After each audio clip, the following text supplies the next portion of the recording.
Welcome back to the news. Now, the fast launched by parents of the Ogodapola school in Galilee entered its 6th day today.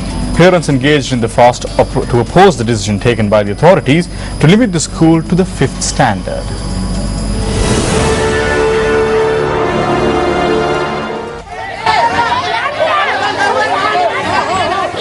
A parent who fell sick while engaging in the fast was admitted to the Vidigama district hospital.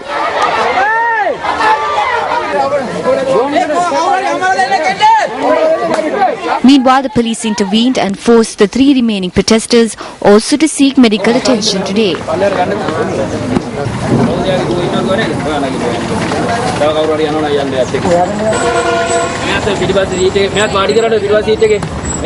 However, 4 other parents recommenced the fast, while the parent who was admitted to hospital returned to the protest site today to recommence her fast.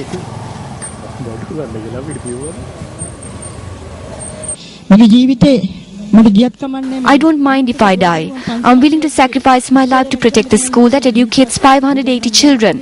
If they are not willing to listen to our pleas, we are ready to climb on our electricity pole, which has a 33,000 watt cable running through it. We don't want our school to be a primary school. We are poor people and it is difficult for us to send our children to schools that are far away. That is why we are making this humble request. The protesters engaged in their fast on a platform built in front of the school. However, police took steps to remove the platform after obtaining a court order. Later,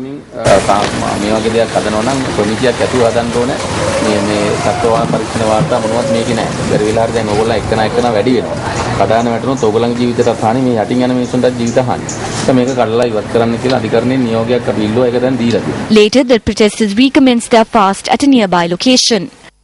Since officials had not taken any steps, parents stormed the school yesterday and detained the principal as well as the staff. The principal and staff were freed with the assistance of the police.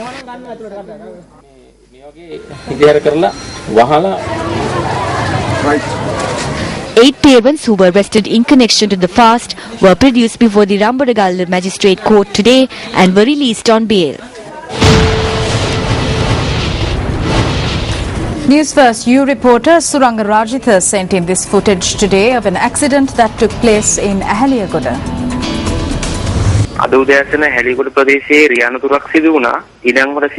A bus plying from Idamgoda to Ahaliyagoda this morning veered off the road and struck a rock as a result of faulty brakes. 15 people were injured in the accident, which occurred this morning, and were admitted to the Ahaliyagoda hospital for treatment. Newsfirst U reporter Suranga Rajitha Ahaliyagoda. Still in local news, an event to launch the agreements reached at a recent forum on religious harmony organized by the South Asia Policy Research Institute was held in Colombo last evening. The event was held under the auspices of former President Chandrika Bandaranaike Kumaratunga. The event was held at the Sri Lanka Foundation Institute in Colombo. The theme of the event was Building Religious Harmony. Multi-faith leaders also attended the event.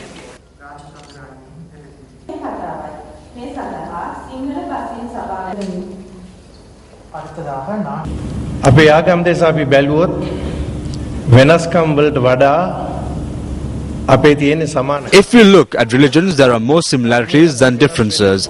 The teachings may be different, but if you consider morals and principles, we can see that every religion says the same thing when it comes to showing humanity the right path and giving them advice on sustenance. A handful of people have latched onto a small problem from somewhere and are attempting to incite the people. This is not out of love for the religion, but out of love for themselves.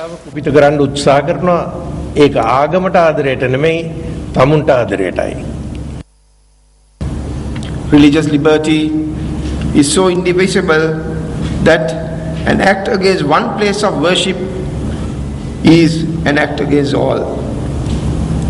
Today, it may be a church, a mosque, or a temple against whom the finger of brutality is pointed. Tomorrow, it may be a community against another, as it has been for the last several decades. Another day, it may be a caste against another. Today I may be the victim, but tomorrow it may be you. Until the whole fabric of our harmonious society is ripped at a time of great national peril. It will then ensure every man the same right to attend or not attend the place of worship of his choice.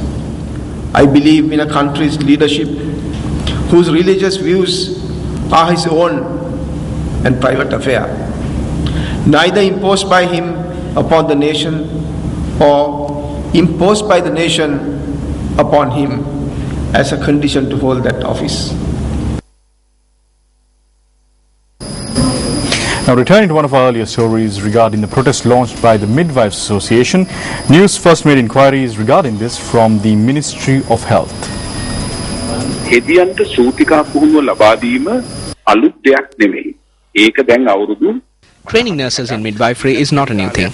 It's been there for the last 50 or 60 years, maybe even longer. First, under no circumstances will the midwives be deprived of their duty in a labor room. Secondly, we have never promised that all nurses leaving nursing schools will be given a training in this regard. On the instructions of the Honourable Minister, we decided to offer 650 nurses training in this regard. පුහුණුව ලබා දෙන්න එකඟ වුණේ 650ක පමණ කණ්ඩායමකට. Still in local news, Deputy Minister of Finance Dr. Sarath Amunugama has labelled criticisms on the construction of ports and airports in the country as ridiculous. He points out that the Chinese economy also grew in strength through progress in this sector. The birth centenary oration for the late Lanka Samasamaja Party stalwart Doric D'Souza was held in Colombo yesterday. The oration on the topic, the Chinese road to economic growth, was delivered by Senior Minister Dr. Sarath Amunugama. Because there is a lot of criticism in Sri Lanka about starting ports and airports, which is ridiculous. How can you have imports and exports unless you have ports and airports?